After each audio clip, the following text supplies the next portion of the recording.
Sí.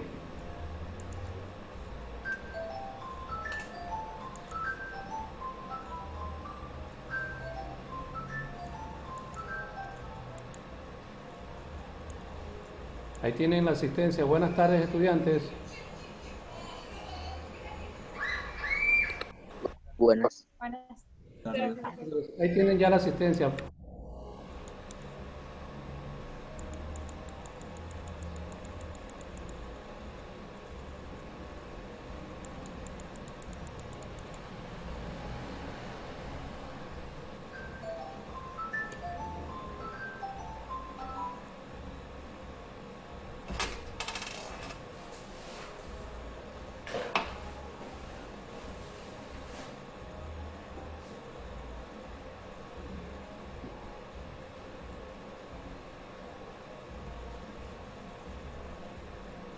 Encendamos las cámaras, estudiantes.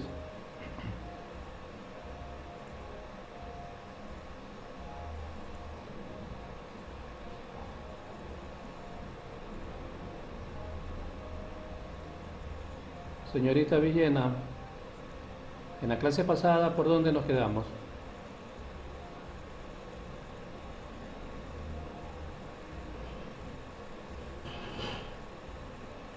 Deje ver mis apuntes, que no lo tengo aquí. Ya, a ver, señorita Calero, buenas tardes. ¿En qué partes nos quedamos o qué vimos la clase pasada? Buenas tardes, doctor. Buenas tardes. Nos quedamos viendo acerca de la polarización y también habíamos visto la intensidad de sonido de una onda. Ya. Entonces, la polarización ya sabemos qué es, ¿verdad? Don Pozo, ¿qué es una polarización? ¿El instrumento o el concepto? El concepto de polarización. A ver, ese es el proceso en el que se da para ver si ese compuesto tiene algún parecido, o perdón dicho, algún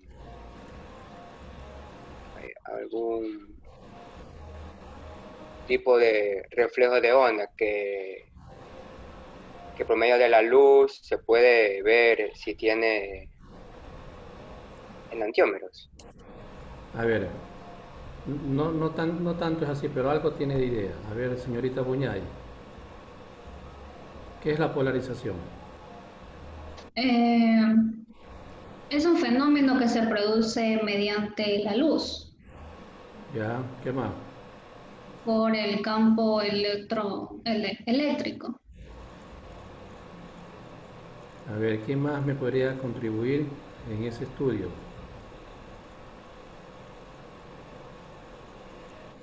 Yo, profesor, A ver, señorita.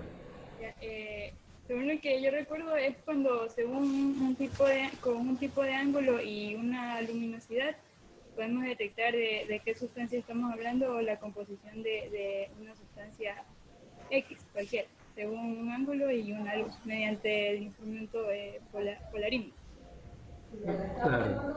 Claro, esa es una aplicación, pero en realidad la polarización es un conjunto de vibraciones de la onda que se propaga perpendicularmente hacia una dirección y lo hace en el plano tridimensional, es decir, en el eje X, en el eje Y y en el eje Z. En ese plano tenemos dos tipos de ondas. ¿Cuáles son estas dos ondas? O dos tipos de campos. A ver, don Llano, ¿qué tipos de campos utiliza en la polarización?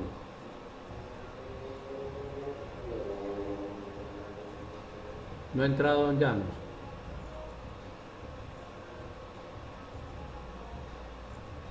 A ver, señorita Bahamonde, ¿qué tipos de campos utiliza la polarización?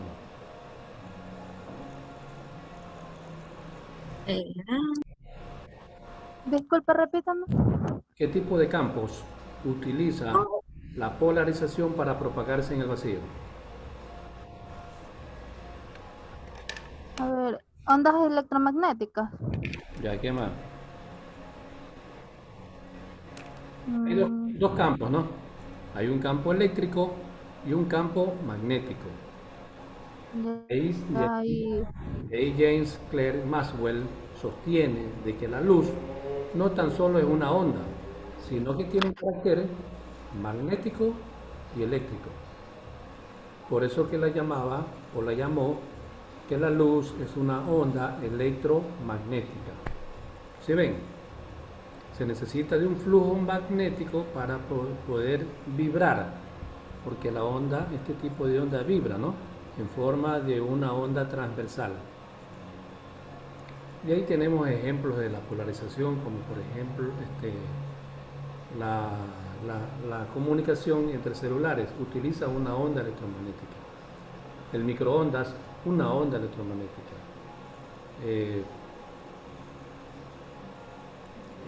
Los equipos espectrofotométricos, una onda electromagnética. Y bien, entonces yo les envié a hacer una tarea del polarímetro. ¿Cómo van con esa tarea? ¿Ya la entregaron?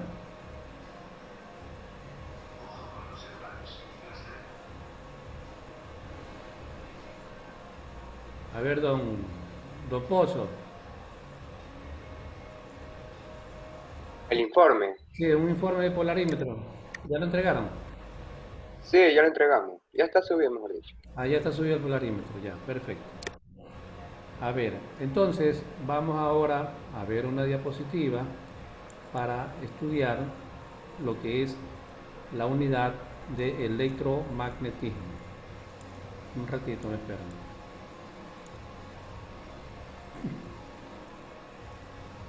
Ya agregaron sus asistencias, ¿verdad, estudiantes?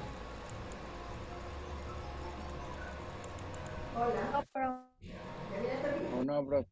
Agreguen las asistencias. me sale que es inválido, no puedo entrar a la asistencia. Ya le veo. ¿A todos les es inválida? Sí, profesor. A mí no me sale para poner la asistencia. Ya, un momento.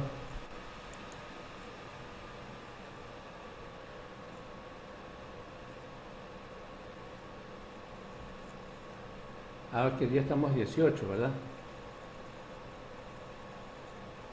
17. 17. Estamos entonces dentro de lo normal. Ahí está. A ver qué pasó aquí. Aquí, aquí, ahí. Ahí ya la observan.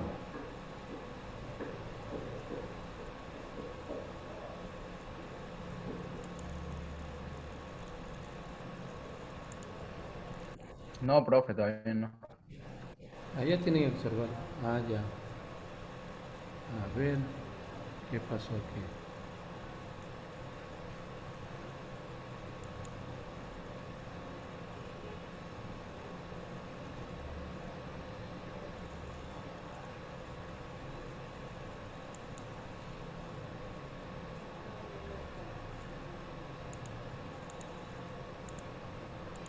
Sí, profe, ya sale. A mí tuve que volver a cargar la página. Ah, ya.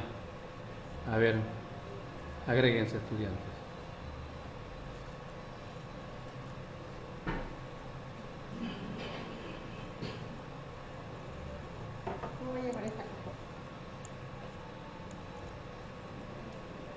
¿Qué?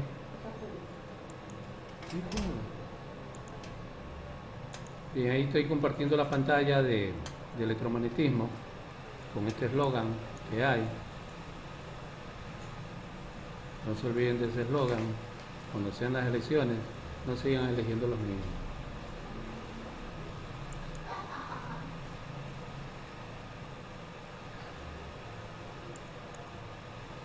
Bien, Entonces seguíamos con James Clerk Maxwell, que fue el que manifestó que la luz es una onda que tiene un carácter eléctrico y magnético. Entonces vemos que la parte azul es la parte eléctrica del campo y la parte roja la parte magnética del campo. Entre una onda eléctrica y una magnética forman un ángulo de 90 grados y se propaga en el vacío, se propaga hacia un eje, puede propagarse hacia el eje Y o hacia el eje X. Entonces demostró en el siglo XIX que todos los fenómenos eléctricos y magnéticos podían describirse en base a solo 4 leyes que incluían campos eléctricos y magnéticos. Estas ecuaciones, llamadas ecuaciones de Maxwell, juegan en el electromagnetismo el mismo papel que las leyes de Newton en la mecánica. Con esto no es que se pretende enunciar todas estas leyes, sino simplemente un enunciado concreto. La primera ley de Gauss de la electricidad relaciona el campo eléctrico con las cargas eléctricas. La segunda ley de Gauss del magnetismo relaciona con el campo magnético porque permite llegar a la conclusión de que no existen polos magnéticos aislados, ¿no? Entonces la Tierra tiene dos polos magnéticos que están debidamente coordinados, fusionados. La segunda ley de Gauss, la tercera ley de Ampère, plantea que a un campo magnético fluctuante, que fluctúa, le es inherente un campo eléctrico también fluctuante. Y la cuarta ley de Faraday plantea que a un campo eléctrico fluctuante o una corriente eléctrica le es inherente un campo magnético. Tomando como partida el sistema de ecuaciones creado por Maxwell, llegó a la conclusión de que un campo eléctrico fluctuante produce un campo magnético fluctuante. Y el resultado neto es la producción de una onda de campo eléctrico y magnético, que puede propagarse en el vacío con la misma velocidad igual al de la luz.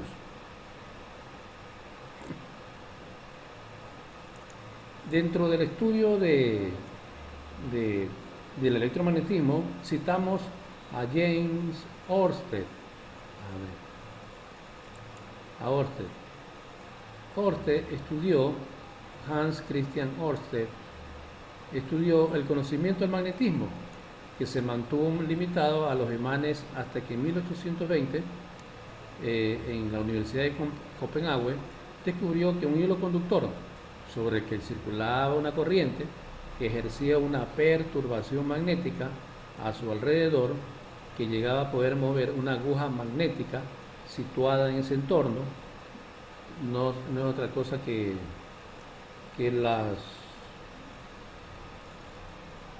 las brújulas. Entonces ese experimento también lo siguieron con André Marie Ampère, con Carl Friedrich Gauss y con Michel Faraday. Todos ellos estudiaron el comportamiento del hilo conductor.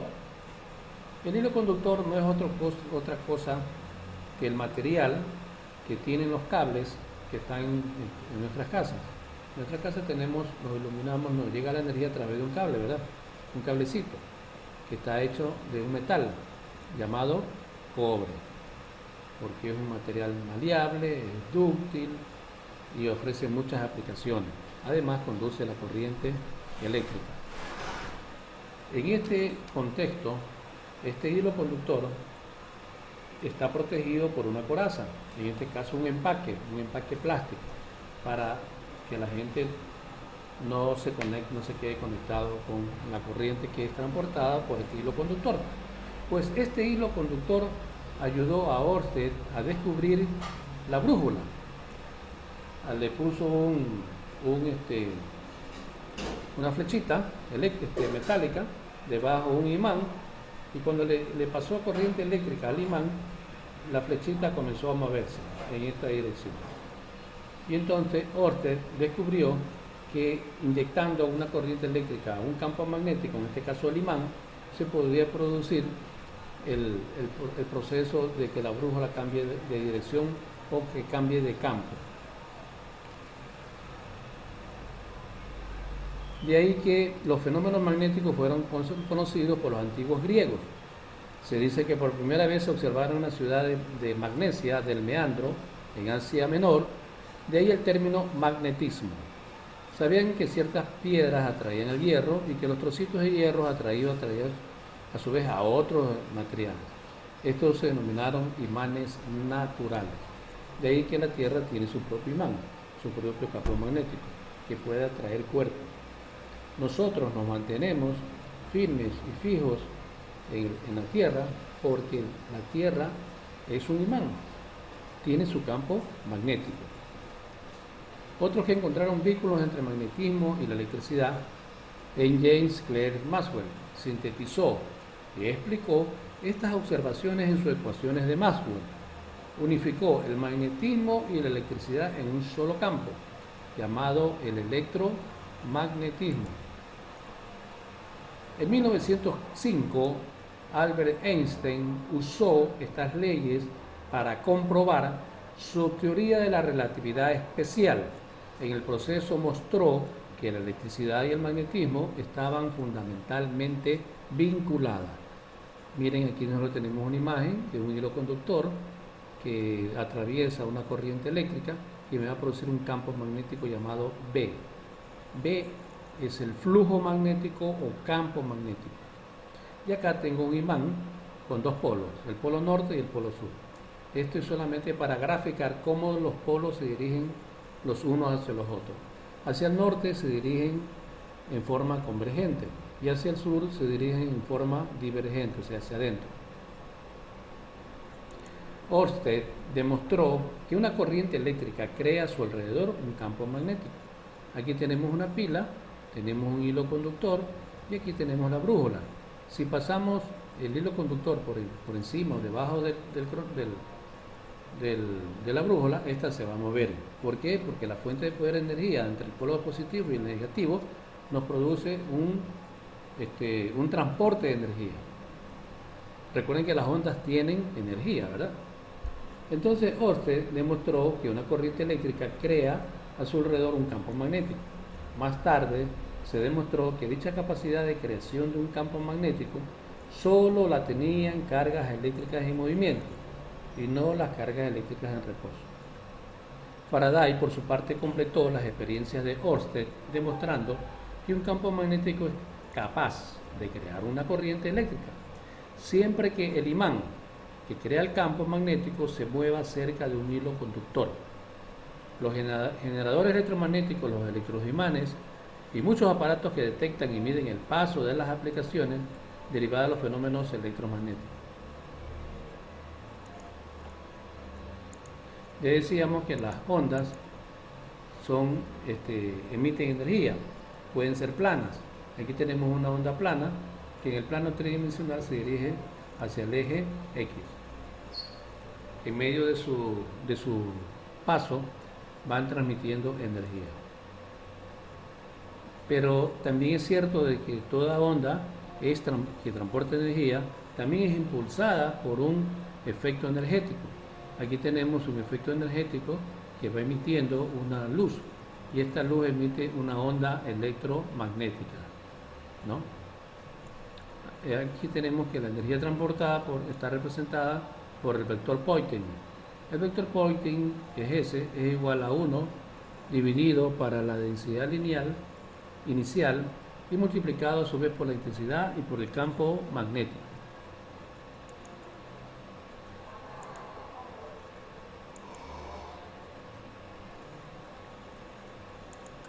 De aquí nos vamos ahora a lo que es electricidad.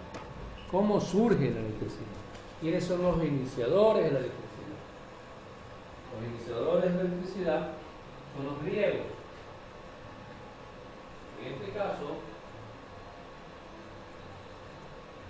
comenzamos con el griego Tales, que nació en la ciudad de Miletos. Entonces adquirió el apellido de acuerdo a la ciudad de origen. Y ahí, por eso es que se llama Tales de Mileto. Filósofo griego que estudió la teoría cosmológica basada en la hipótesis que el agua era el constituyente de toda la materia y que existe en el universo. Luego le sobrevino el historiador griego Heródoto, que hablaba de los trabajos de Mileto en el campo de la geometría y por lo cual se le acredita la demostración de 5 teoremas. A continuación tenemos a Aristóteles. En sus obras atribuye a Tales la afirmación de que el imán y el ámbar tienen alma. Otro investigador, el médico inglés William Gilbert, observó que algunos cuerpos se comportan como el ámbar al frotarlos y que esa atracción que ejercen se manifiesta sobre cualquier otro cuerpo, aun cuando no sea ligero. La designación griega que corresponde al ámbar es el electrón. Gilbert comenzó a usar el término eléctrico.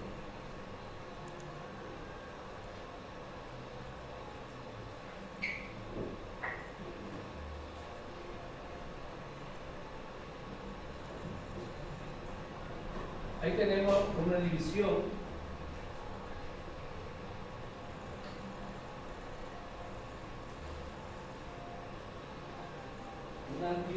de la electricidad. La electricidad se divide en 3 campos: en electrostática, electrodinámica y electromagnetismo.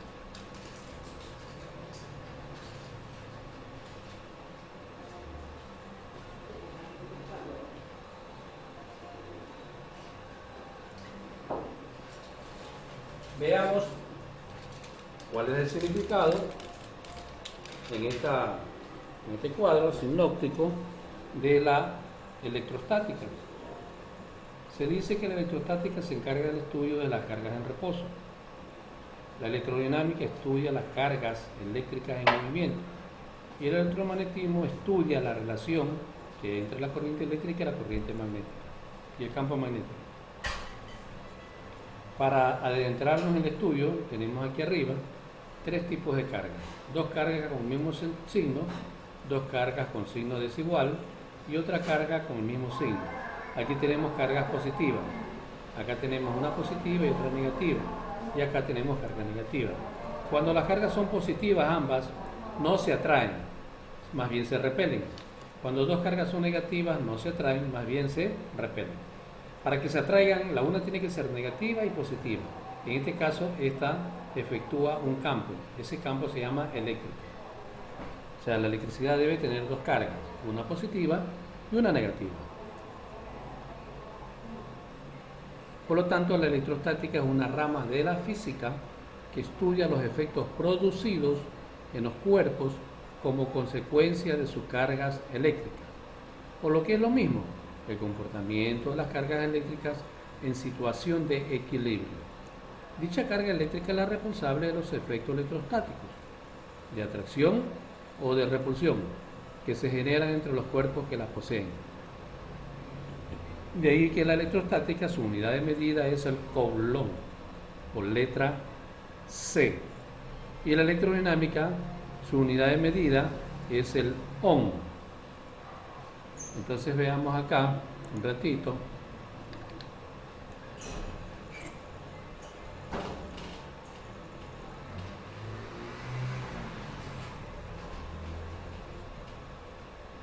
Entonces, nosotros decimos que las cargas pueden expresarse como Q mayúscula o Q minúscula. Eso significa carga. Carga. La unidad de medida de la carga es el coulomb. Coulomb, por letra C mayúscula. También los microcoulomb o los nanocoulomb. Coulomb, microcoulomb, nanocoulomb. Esas son las cargas. La fuerza que ejerce una carga eléctrica está expresada en Newton. La fuerza de una carga eléctrica es igual a Newton.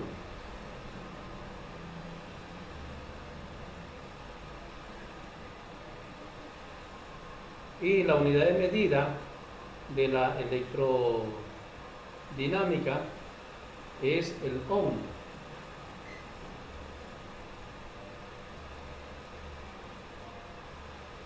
Esa es la unidad de medida del ohm o ohmios.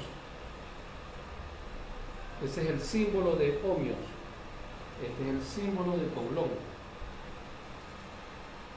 Símbolo de Coulomb, símbolo de ohmios.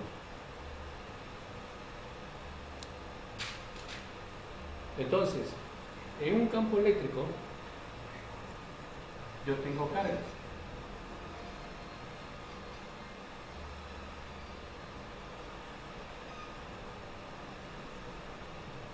Cargas.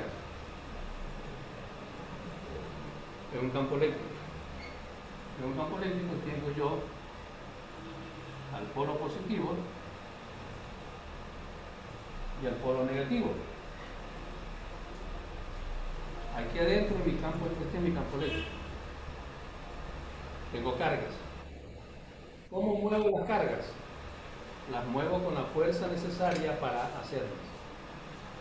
Entonces aquí tengo una carga de prueba A, una carga de prueba B y una carga de prueba C. Entonces las cargas se mueven con una fuerza eléctrica necesaria.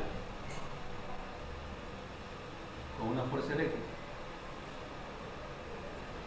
Eso me genera una intensidad llamada E. Una intensidad. ¿Y qué es la intensidad? La intensidad es una expresión que se produce a través de un potencial eléctrico llamado voltaje.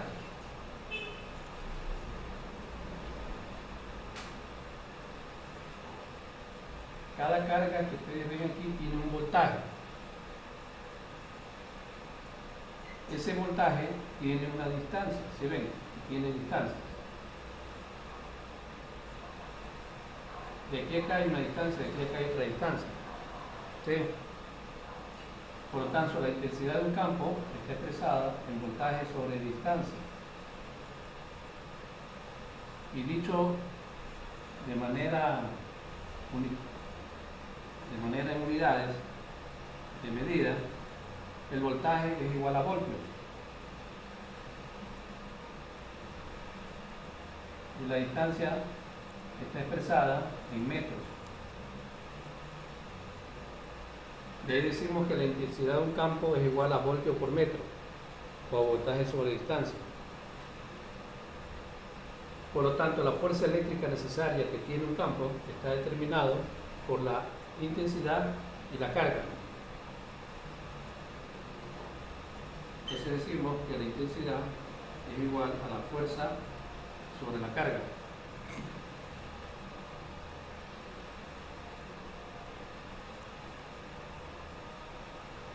Entonces tenemos un campo eléctrico. El polo positivo al polo negativo se dirige, lo hace así,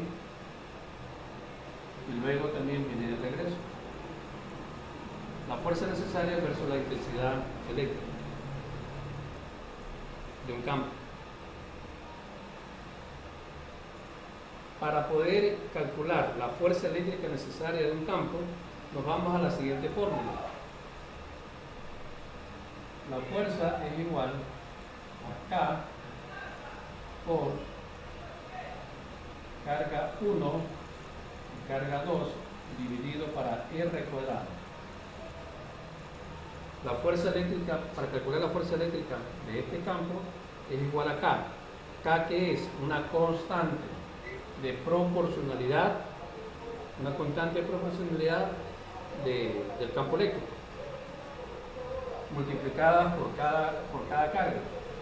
Voy a ponerla bien. Carga 1 y carga 2. Se multiplican esa carga. Carga 1 y carga 2. Dividido para la distancia. La distancia aquí de cada carga.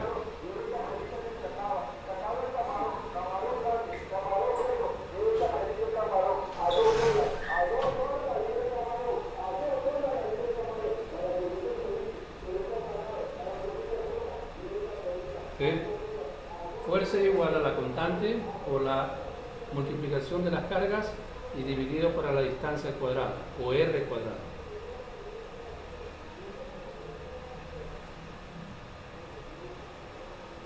Quiere decir que la fuerza es directamente proporcional a su carga e inversamente proporcional a la distancia de dicha carga. ¿Hasta ahí está claro, estudiantes? Bien, seguimos.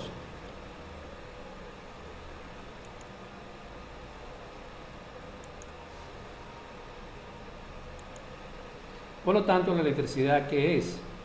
Es una forma de energía. Hace funcionar máquinas. Se puede transformar en luz y calor. Hay de dos tipos, una energía estática y una energía eléctrica. La energía estática es cuando frotamos un paño de lana con un objeto de plástico o vidrio y puede atraer trozos de cabellos y papeles. Decimos entonces que los objetos se han electrizado. Se llama carga eléctrica o electricidad estática. La energía eléctrica, la producción de energía eléctrica es si colocamos un globo inflado a un tubo fluorescente.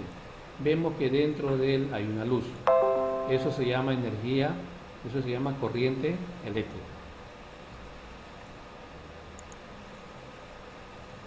En la inducción y polarización vamos a hablar de que este globo que está aquí es un conductor y que este que está aquí es el soporte del conductor. El soporte del conductor no es otra cosa que el material con que está revestido el conductor. Si nosotros con un imán debidamente electrizado acercamos al conductor, vemos que las cargas eléctricas negativas se acercan a las cargas eléctricas positivas. ¿Por qué? Porque debe haber una atracción y para que haya una atracción existe una electricidad. Aquí yo tengo cargas de prueba A y cargas de prueba B. ¿Qué cargas son las que se mueven? Las cargas de prueba A hacia el polo positivo. Acá también tengo una punta hacia abajo, esa punta hacia abajo se llama tierra. Todo equipo que recibe energía eléctrica debe tener un alambre llamado tierra. ¿Por qué? Porque el alambre tierra nos permite equilibrar las cargas.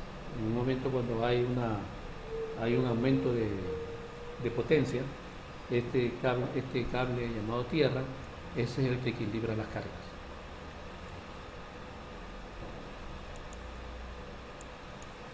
Aquí tenemos un ejercicio, lo vamos a hacer aquí en la pizarra, para que se vea mejor.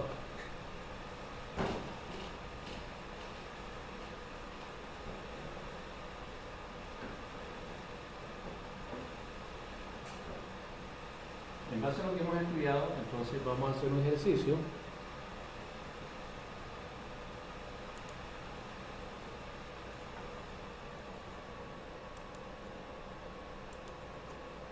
que dice así. Vamos a utilizar la fórmula que la fuerza es igual a la constante de proporcionalidad multiplicada por la carga 1, carga 2, dividido para R cuadrado, que es la fórmula general, ¿verdad? El problema nos plantea que nosotros tenemos dos cargas, carga 1, carga 2. La carga 1, ¿cuánto vale? 1 por 10 a la menos 6 coulomb, y la carga 2, 2.5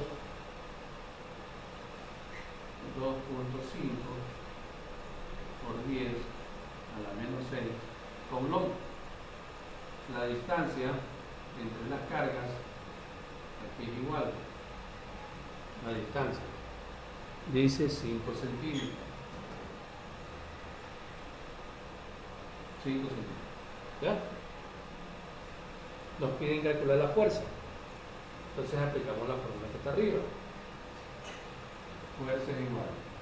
Esta constante es igual, por aquí les voy a poner, a 9 por 10 a la 9 newton por metro cuadrado dividido para coulomb cuadrado. La constante es igual a 9 por 10 a la 9 newton por metro cuadrado sobre coulomb cuadrado.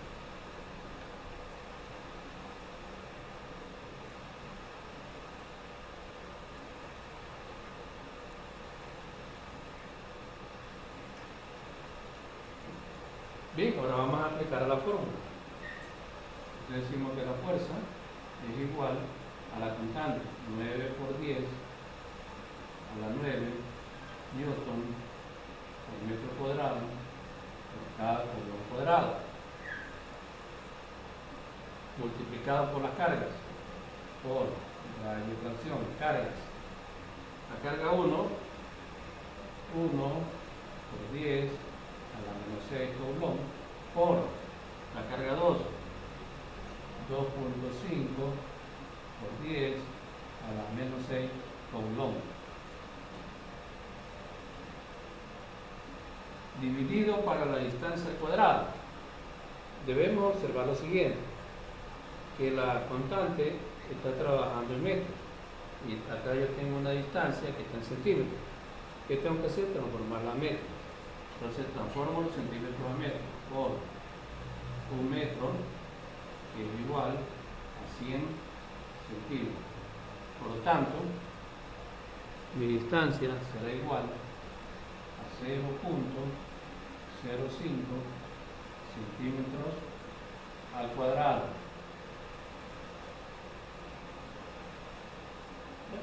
Ahora sí, multiplico las cargas, no las potencias. Las cargas las divido para este resultado y luego lo multiplico por esto. Las potencias las trabajamos aparte. A ver, denme el resultado.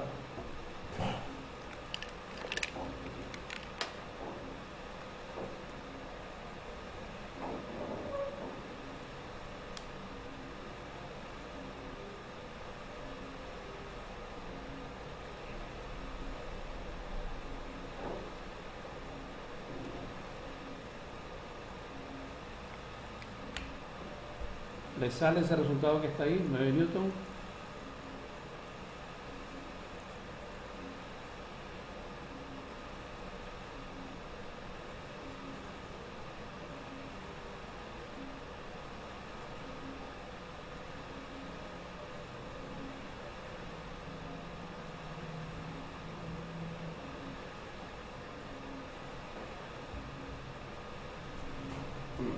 Veamos. Entonces aquí tenemos 9 por 10 a la 9 por acá 1 por 2.5, 2.5 por 10 a la cuánta, a la menos 12 dividido para 2.5 por 10 a la menos 13. Entonces 2.5 para 2.5, 1 por 9, 9. Ya tenemos resuelto una parte del problema. 9.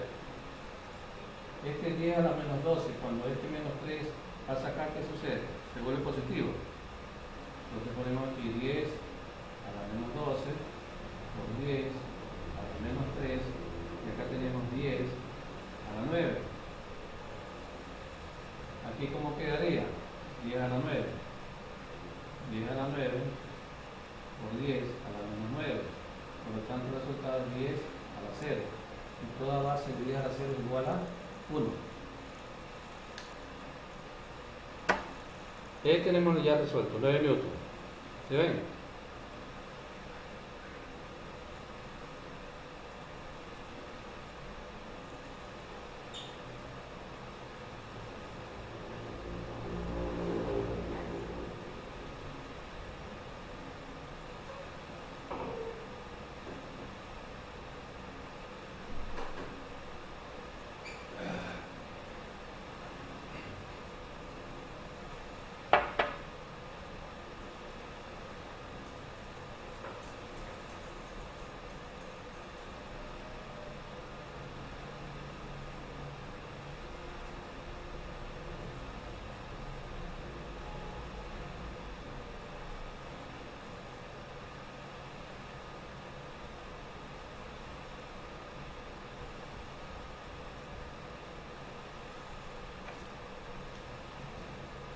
Aquí es más 3, perdón.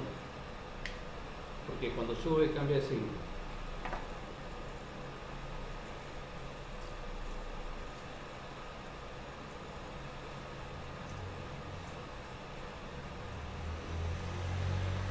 Bien, vamos haciendo otro ejercicio. Y aquí también lo tengo en mi máquina. Aquí hay otro. Este de aquí. Dice determinar la fuerza que actúa. No sé, no. Acá está. Determinar el valor de la fuerza eléctrica entre dos cargas cuyos valores son carga 1 menos 5 microcoulomb y carga 2 menos 4 microcoulomb. Quiere decir que tenemos que transformarlos a coulomb. Lo que hacemos simplemente es cambiar la potencia. En este caso 10 a la menos 6 coulomb. Y ahí tenemos la respuesta, 4.5 newton. A la distancia de las cargas está a 20 centímetros. Utilizamos las fórmulas, transformamos los centímetros a metros y tenemos nuestro resultado.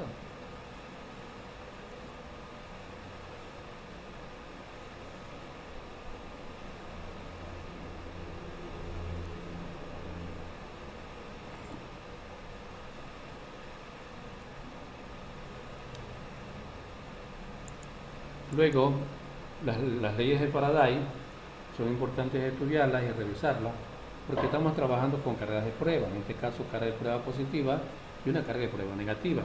¿Cómo se dirigen los rayos cuando se trabaja con esta carga? Con una carga negativa, los rayos se dirigen hacia adentro de la carga, en otras palabras son rayos divergentes. Cuando la carga es positiva, los rayos se dirigen hacia afuera, en este caso es unos rayos convergentes. Si unimos los dos rayos, si unimos las dos cargas, negativa y positiva, vemos que produce esta gráfica. Esta gráfica está aquí, donde se llama la intensidad eléctrica, B es el campo magnético y A es el área de este campo. En este caso, el área del campo magnético es igual a 4pi cuadrado por R.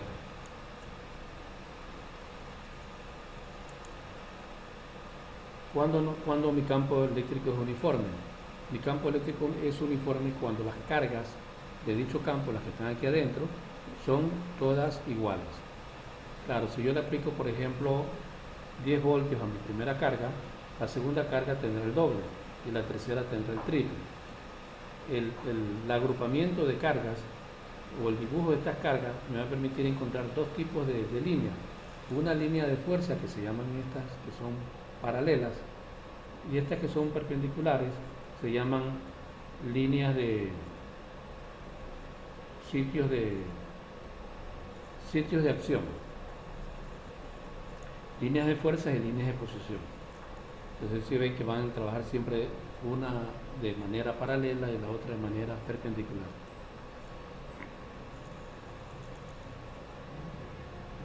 Entonces, ¿qué trabajamos ahí? Nosotros decimos que el polo positivo mueve sus cargas con una intensidad hacia la carga negativa.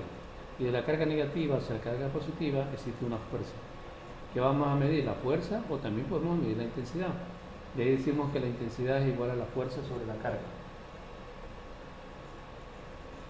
La intensidad es igual a la fuerza sobre la carga. La fuerza que está ejercida por la corriente y las cargas que son aplicadas dentro de este campo. Vamos a hacer un ejercicio. Dice el campo eléctrico que se observa en las placas. Vamos a hacer el ejercicio acá.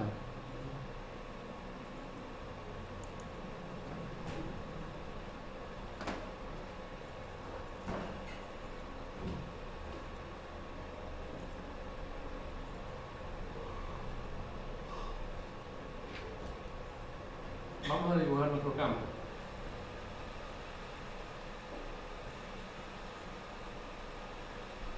Positivo.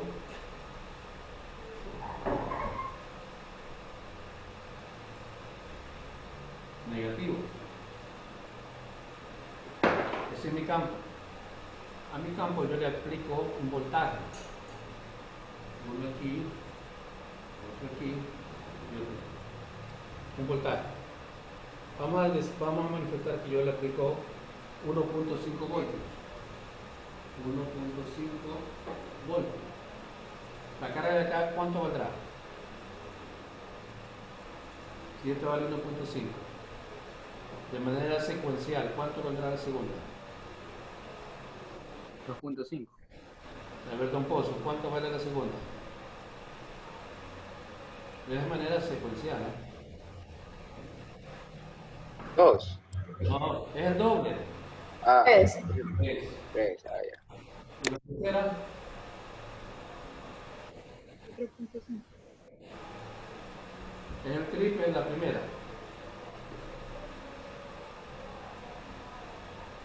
4.5. 4.5. Entonces yo aplico otra carga del mismo voltaje. Ya tengo mis cargas.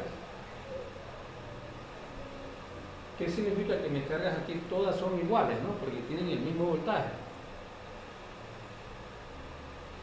Entonces tendrán una intensidad de campo.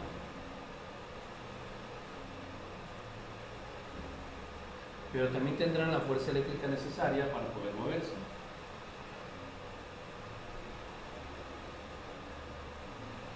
Ahí yo manifiesto que en estas condiciones, cargas iguales dentro de un campo eléctrico, eso se llama un campo eléctrico uniforme. Para que exista un campo eléctrico uniforme, las cargas deben de ser iguales. ¿Sí? Para que mi campo eléctrico sea uniforme, las cargas deben de ser iguales. ¿Está claro eso, estudiantes? La próxima clase les pregunto esto. Les pregunto. Entonces yo tengo esta figura. El problema me plantea lo siguiente.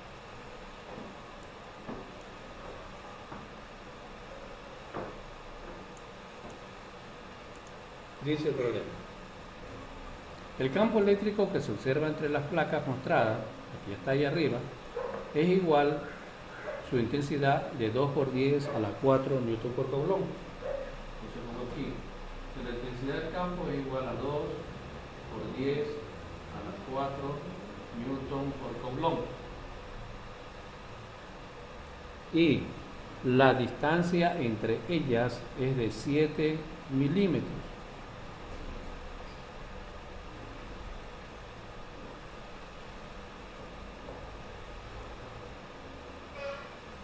milímetros. Suponga que un electrón se deja libre y en reposo cerca de la placa negativa. Nos preguntan cuál es la magnitud, la dirección y el sentido de la fuerza eléctrica que actúa sobre el electrón.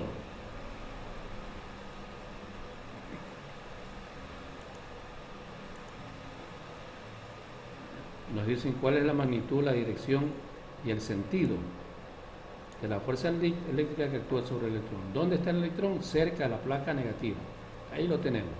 Entonces vamos a buscar la dirección. La carga del electrón es 1.6 por 10 a la menos 19 coulomb.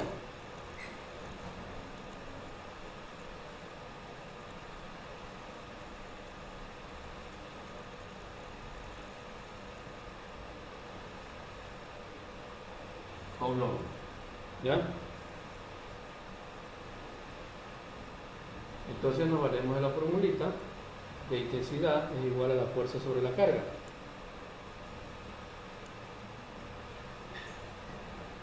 La formulita de intensidad es igual a la fuerza dividido por la carga. ¿Qué me pide encontrar? La fuerza. La fuerza es igual entonces a la intensidad por la carga. ¿Cuánto vale la intensidad?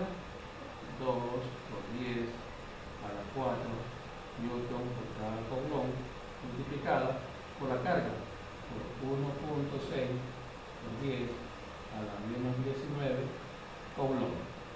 ¿Qué? ¿Eso qué es igual? 2 por 1.6, 3.2.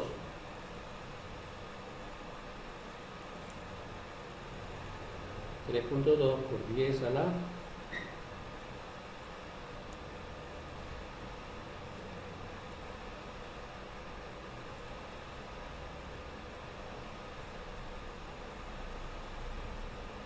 la 15, a la menos 15.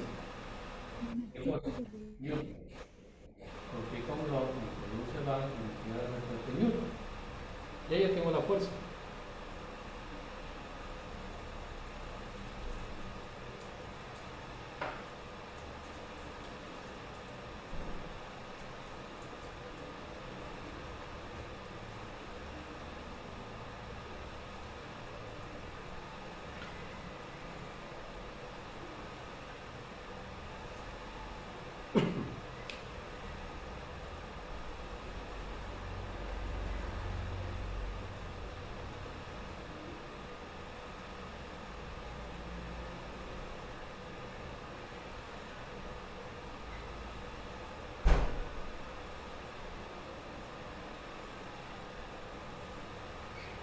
¿Cuál es el siguiente paso?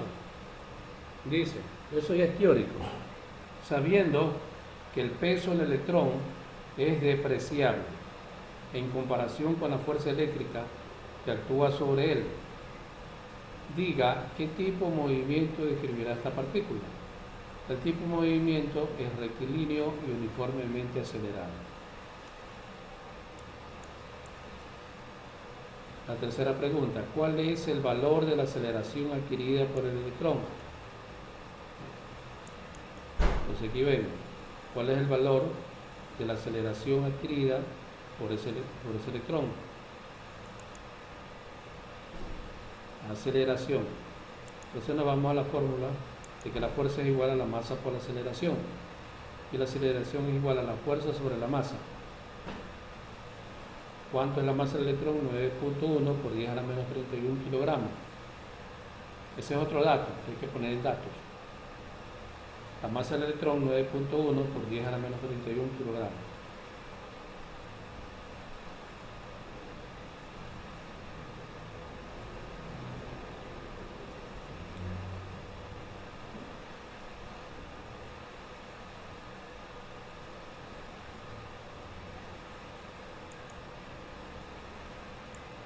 ¿Cuánto nos salió nuestra fuerza? 3.2. Entonces dividimos los 3.2 para la masa del electrón, en este caso para 9.1. Y la respuesta es 3.5 por 10 a la 15 metros por segundo.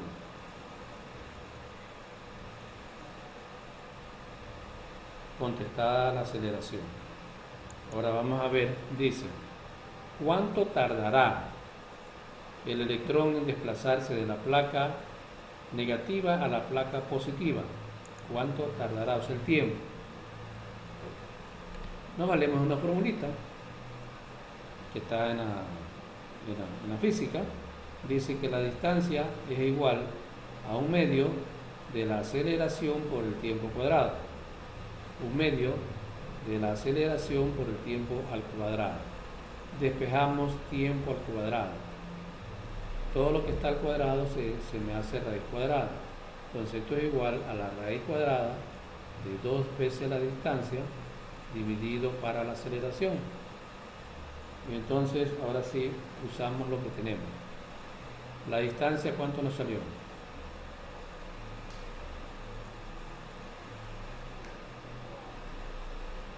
La distancia fue 7.0 por 10 a la menos 3 metros, ¿no? Esa distancia está acá, ¿no? Aquí arriba. Los 7 milímetros fueron transformados a metros. Distancias. 7 por 2, raíz cuadrada, y dividido para la aceleración, que es 3.5. Total sale 2.0 por 10 a la menos 9 segundos. Resuelto el problema ahí. Dice, ¿cuál es la velocidad del electrón al llegar a la placa positiva? O sea, ya no está en la placa negativa, sino se traslada a la placa positiva. ¿Cuál es el valor? Ahí viene la fórmula de que la velocidad es igual a la aceleración por el tiempo, donde la velocidad que nos salió fue de 7.0 por 10 metros por segundo, y la velocidad 3.5 por 10. Por lo tanto, multiplicamos la aceleración, que es 3.5, por el tiempo, que es 2.0, y eso sale 7 por 10 a la 6 metros por segundo.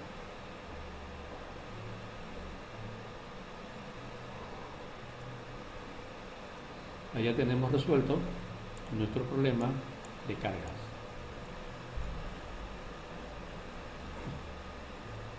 Luego viene el potencial eléctrico. El potencial eléctrico no es otra cosa que una variación de voltaje entre una carga de prueba A y una carga de prueba B. Para que se produzca una variación de voltaje, entonces debe haber un trabajo de esas dos cargas. De ahí se formula que el voltaje es igual al trabajo sobre la carga.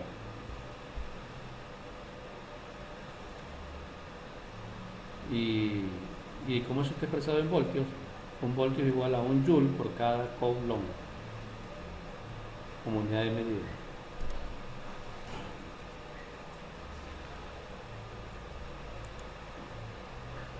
Entonces, estudiantes, miren,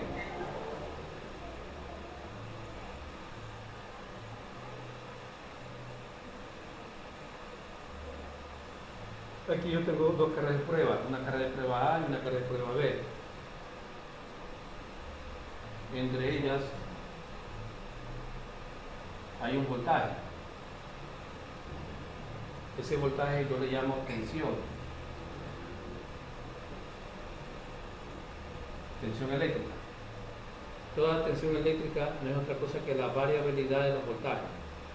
Entonces, este es el voltaje A y este es el voltaje B.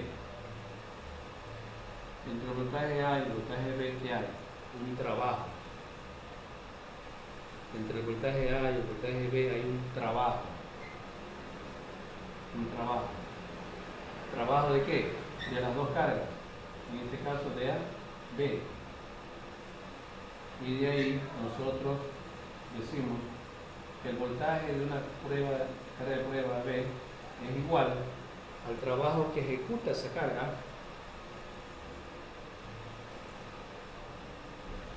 dividido para la relación de las cargas. Por tanto, mi fórmula queda voltaje AB es igual al trabajo sobre la carga, pero es de la carga de prueba AB. Ahora, en una carga de prueba, la una puede ser positiva y la otra puede ser negativa, o en su defecto, las dos pueden ser positivas o las dos pueden ser también negativas. El signo de la carga no importa en un problema. No es que yo voy a restar esta carga con la otra, no. Yo lo que hago es multiplicar las cargas. El signo no es un problema dentro de un ejercicio de aplicación. No importa el signo. Lo que importa son las cargas. Que las multiplico, le saco la potencia y ya está. ¿Sí? ¿Está clara esta parte, estudiante?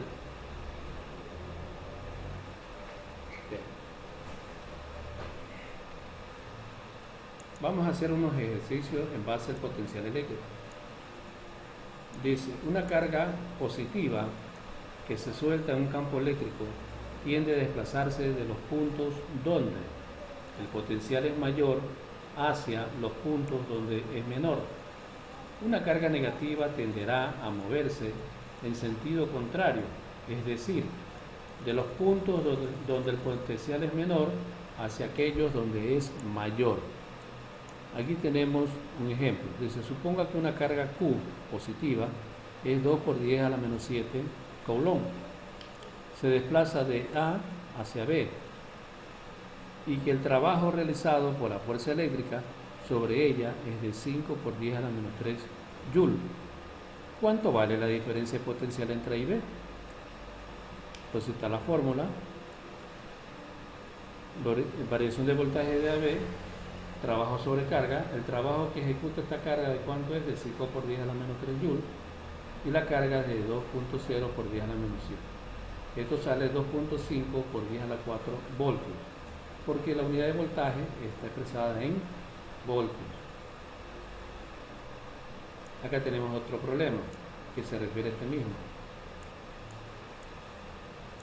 Dice, si una carga positiva Q, 6 por 10 a la menos 6 coulomb, se soltara en el punto A de la figura que estábamos viendo, ¿qué trabajo realizará la fuerza eléctrica sobre esta carga al desplazarlo de A hacia B? ¿Qué trabajo? Entonces ya no es voltaje, ahora es trabajo. el trabajo es igual a la carga por el voltaje. La carga, que ustedes ya saben que es 6 por 10 a la 6, que está aquí arriba, multiplicado por el voltaje. ¿Cuánto es el voltaje que aplica la carga? Es 2.5 por 10 a la 4 voltios. Es el trabajo, el voltaje.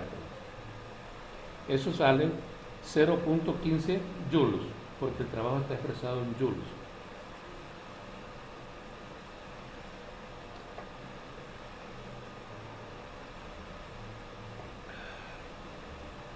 Recuerden que voltio sobre coulomb es igual a un joule. Un voltio es igual a un joule por cada coulomb. Por lo tanto, el trabajo es igual a joule.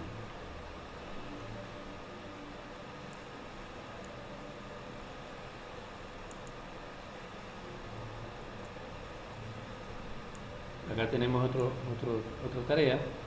Bueno, estas son simplemente fórmulas. Que el trabajo es igual a la fuerza por la distancia, o bien el trabajo es igual a la carga por la intensidad por la distancia.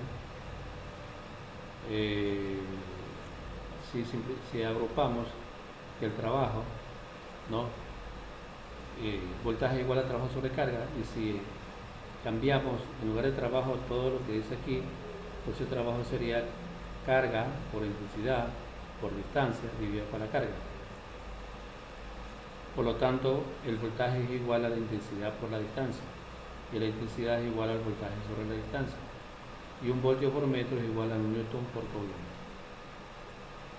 Esas son las otras unidades de medida de tensión eléctrica en un campo uniforme.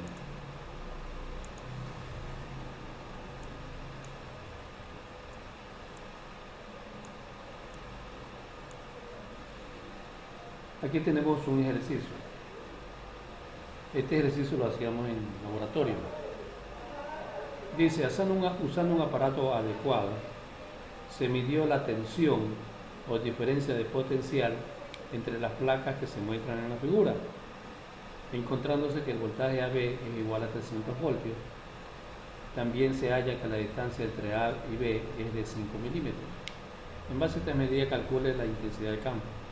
Entonces la intensidad del campo es igual al voltaje sobre la distancia. Aquí está. ¿Cuánto es el voltaje del problema? 300 voltios. ¿Cuánto es la distancia? 5 por 10 a la menos 3 metros. Resultado 6 por 10 a la 4 voltios por metro, o 6 por 10 a la 4 newton por coulomb. B.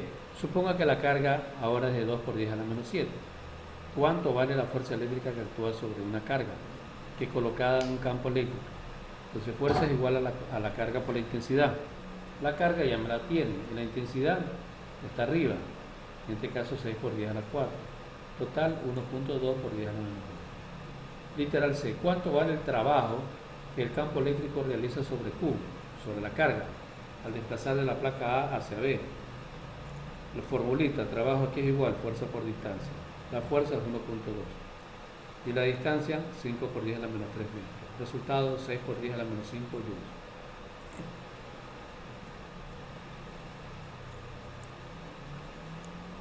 Ya mismo esta información se las paso. Por lo tanto, en una corriente eléctrica, aquí tenemos un vaso precipitado, una solución de cloruro de sodio, dos electrodos, un cátodo, un ánodo y un cátodo. Entonces los electrolitos de cloruro de sodio, cuando yo le aplico una fuente de poder aquí, una corriente, ¿qué sucede? Que los electrolitos van a disociarse, van a ionizarse.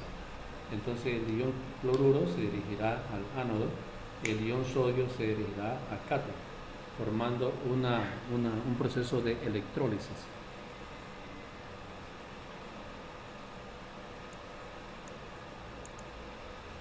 Aquí vemos el movimiento de las cargas, cómo se van moviendo frente a un flujo pequeño, y aquí vemos cómo las cargas se mueven frente a un flujo grande. Es decir, mientras el uno mantiene una intensidad de corriente media, el otro va a tener una intensidad de corriente mayor, por lo tanto las cargas se van a mover con mayor facilidad. Este estudio nos va a permitir determinar lo que significa la intensidad y la resistencia de un cuerpo. Entonces, aquí vemos que la intensidad de corriente eléctrica es igual a I, letra I mayúscula.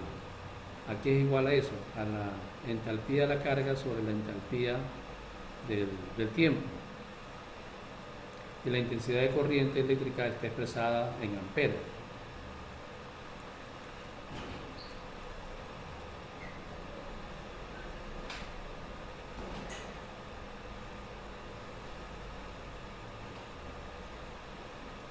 Entonces, la intensidad de corriente, primero tenemos un conductor que tiene un polo positivo y un polo negativo. Por aquí circulan electrones y protones. Se dirigen.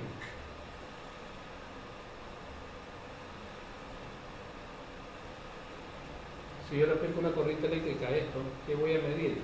Voy a medir la intensidad de corriente, llamada I. La otra se llama intensidad de campo eléctrico. Esta es una intensidad de corriente y la otra es intensidad de campo eléctrico. Aquí es igual a la carga dividido para el tiempo. En otras palabras, la carga, las unidades de carga están expresadas en coulomb y el tiempo en segundo. Un coulomb por segundo. Por lo tanto, un coulomb por segundo es igual a un ampere. Un ampere. Un coulomb por segundo es igual a un ampere.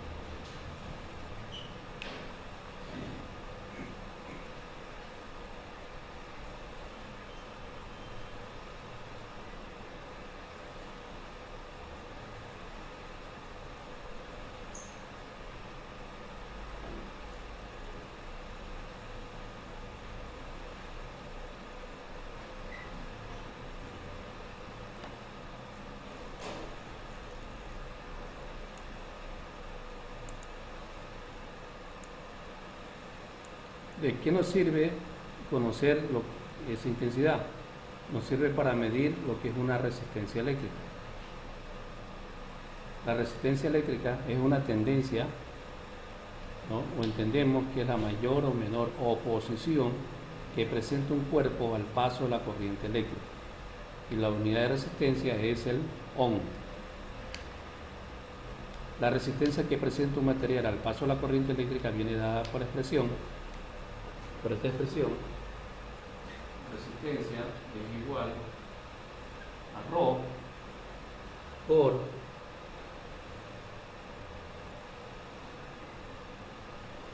por la longitud dividido para el área. Resistencia es igual a ρ, esta es la resistividad del material, ρ, multiplicado por L y dividido para el área.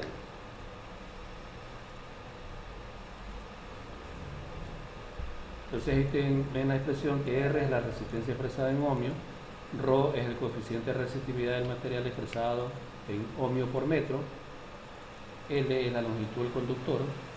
El conductor son los cables, ¿no?, que conducen la corriente eléctrica. Recuerden que un conductor metálico me va a producir una pendiente y un conductor no metálico me produce una hipérbola como gráfica. A es la sección del conductor expresada en metros cuadrados. De la expresión anterior se desprende que la resistencia de un conductor depende de su naturaleza, su longitud y su dirección. Por lo tanto, longitud y sección. Cuanto más largo y de menor sección sea un conductor, mayor será la dificultad que ofrezca al paso de los electrones por su interior. En consecuencia, la resistencia eléctrica de un conductor es directamente proporcional a su longitud e inversamente proporcional a la sección. Aquí la tenemos. La resistencia de un conductor es directamente proporcional a la longitud e inversamente proporcional a su sección o a su área.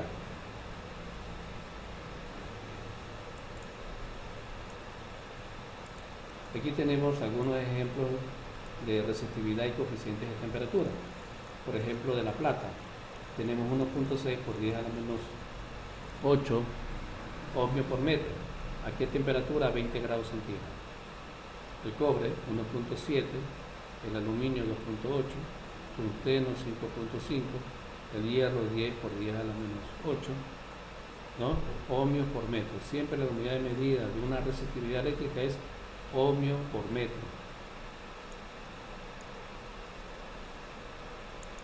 Aquí tenemos unos ejercicios.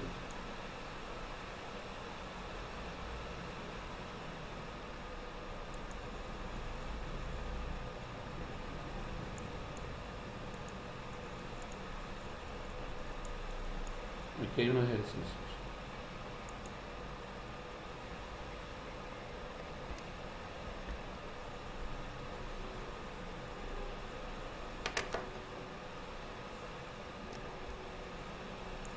Esto se basa en la ley de Paulier, que es la resistencia de un material.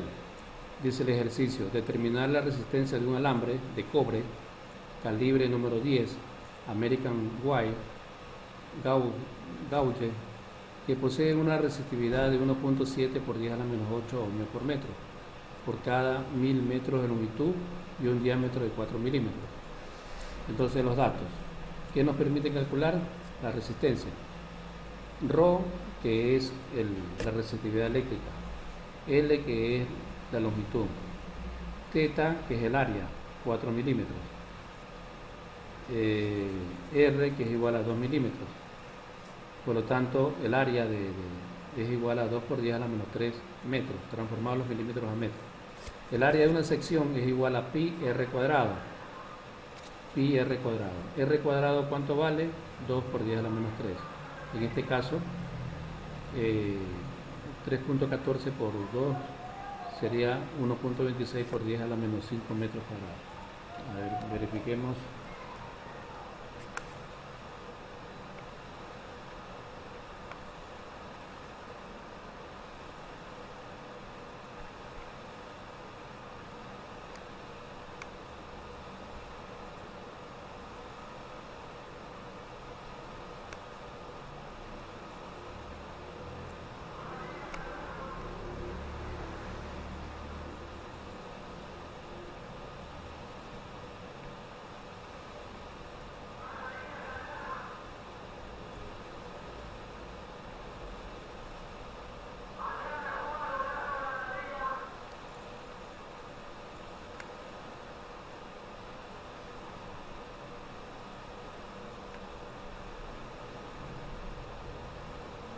Ya.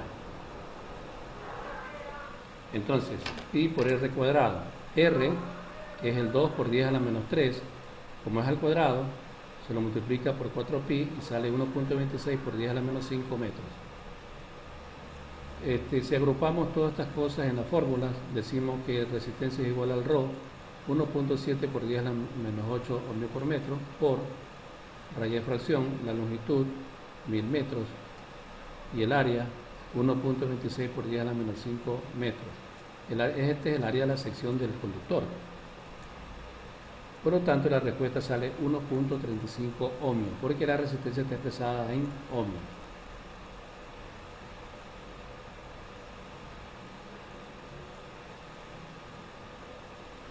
Otro ejercicio dice: un conductor de 80 metros tiene una resistencia de 40 ohmios y una sección de 2 milímetros cuadrados. Calcular el valor de su resistencia específica. Los datos: la longitud del conductor es de 80 metros, la resistencia 40 ohmios. El área 2 milímetros cuadrados. Ustedes saben que el área es igual a pi por r cuadrado. Por lo tanto, eso es igual a 2 por 10 a la menos 6 metros cuadrados. Llevamos a la fórmula de resistencia. Luego despejamos la resistividad eléctrica, es igual a la resistencia por el área dividido por la longitud. Por lo tanto, resistencia es igual a 40 ohmios multiplicado por el área, que en este caso es 2 por 10 a la menos 6 metros, dividido por la longitud de 80 metros. Eso sale 1 por 10 a la menos 6 ohmios por metro, o también un micro ohmio por metro, porque por cada micro hay 10 a la menos 6 ohmio. Por cada micro ohmio hay, por cada ohmio hay 10 a la menos 6 microohmios.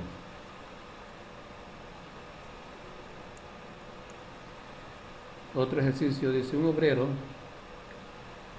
trabaja en un tramo de 1200 metros de material conductor. Hallar en ese tramo el área de la sección circular del conductor de hierro si su resistividad es de 10 por 10 a la menos 8 ohmios por metro y su resistencia al paso de la corriente es de 3 ohmios. Entonces, así mismo reemplazamos todos los valores y nos piden calcular el área, ¿no? Acá tenemos otro ejercicio. Dice: un alambre de tungsteno usado como filamento para una lámpara tiene una resistencia de 20 ohmios a la temperatura de 20 grados centígrados. ¿Cuál es su resistencia a 620 grados centígrados? Suponiendo que el coeficiente de temperatura permanece constante.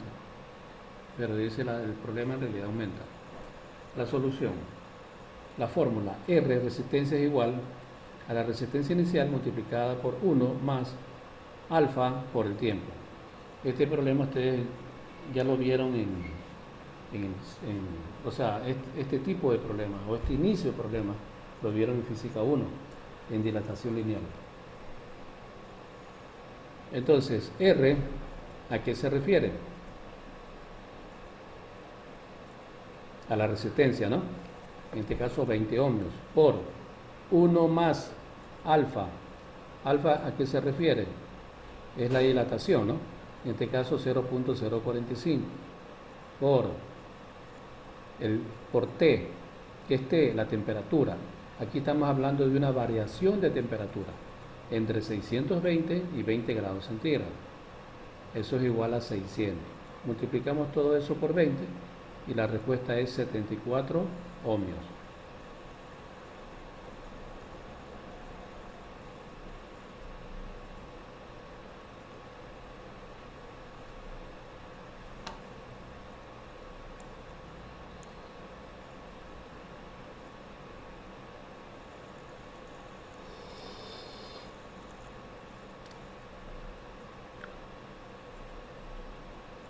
Otro problema dice: un alambre de tungsteno tiene una resistencia de 10 ohmios a 20 grados centígrados. Encuentre su resistencia a 120 grados centígrados usando la tabla 1.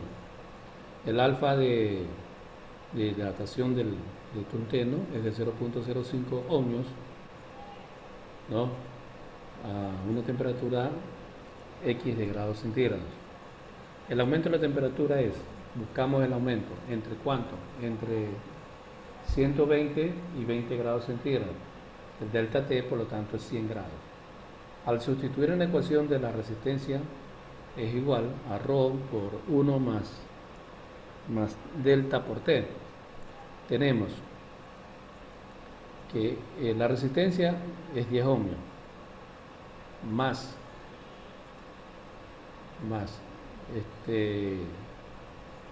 10 multiplicado por 0.05 y por 100, y esto es igual a 10 más 5, y esto por lo tanto es 15 ohmios.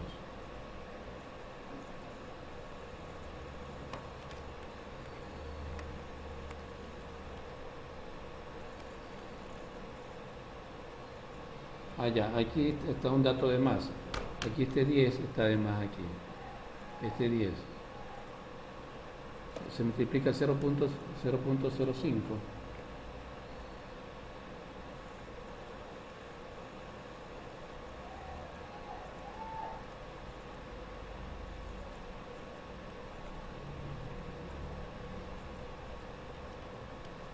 Claro, 0.5 por 10 y luego se lo suma a más 10, 15. Otro problema, dice: un bloque rectangular de carbón tiene esta medida, 1 por 1 por 5.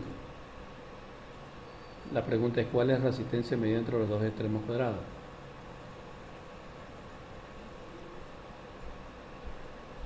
Entonces, entre dos caras rectangulares opuestas, la resistividad del carbón a 20 grados es de 3.5 por 10 a la menos 5 ohmios por metro. El área de un extremo es de 1 centímetro, o sea, 1 por 10 a la menos 4 metros. La siguiente ecuación da el valor para la resistencia entre los extremos cuadrados. Entonces, ahí multiplicamos ρ por la longitud. Rho, que es 3.5 por 10 a la menos 5 ohmios por metro, y multiplicar la longitud, que es 50. Entonces, si multiplicamos 1 por 50, da 50 centímetros.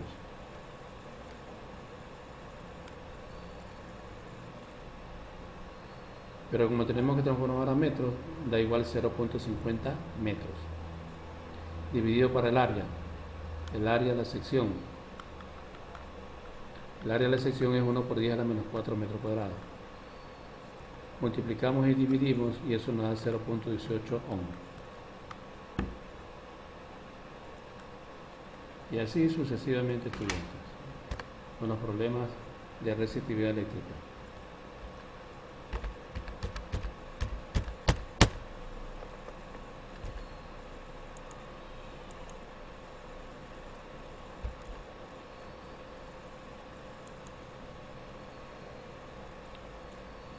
Por lo tanto, la resistencia eléctrica de un cuerpo está determinada por la variación de voltaje versus la intensidad.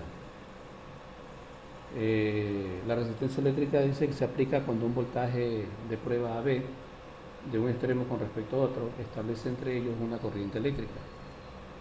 En ellos medimos la intensidad, como ya les expliqué en la pizarra. Por lo tanto, la resistencia de este conductor está dada por la relación resistencia es igual al voltaje de la carga de prueba B dividido para I. La unidad de medida de la resistencia es el voltio por ampere, o también se denomina ohmios, y un voltio por ampere es igual a un ohmio. Aquí tenemos, estudiantes, otra imagen. Aquí tenemos una fuente de poder, polo positivo y negativo. Tenemos el hilo conductor. Esto lo hacemos durante una carga de prueba entre A y B, y para ello nos valemos de dos aparatos, del amperímetro y del voltímetro. Para medir la intensidad de corriente, para medir la resistencia, nos valemos de la intensidad y del voltaje, del amperímetro y del voltímetro. Eso es un trabajo que vamos a hacer en el laboratorio.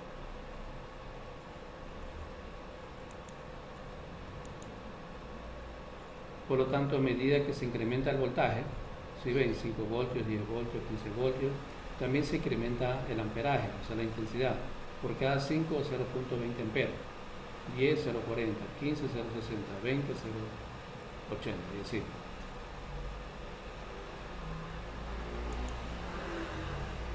Bien, estudiantes, hasta ahí la ley de Ohm. Nos vemos la próxima semana.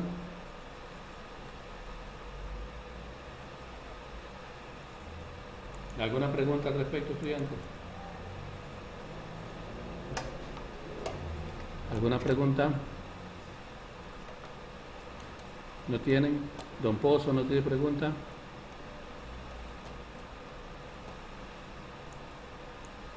Señorita. No, profe. Ya, señorita Villena, ¿alguna pregunta? No, profe. Muy bien. Bueno, yo los voy a dejar, estudiantes, ya pusieron la lista, ¿no? Ya. Ya, los que ya han puesto la lista, me despido de ustedes hasta la próxima semana. Gracias.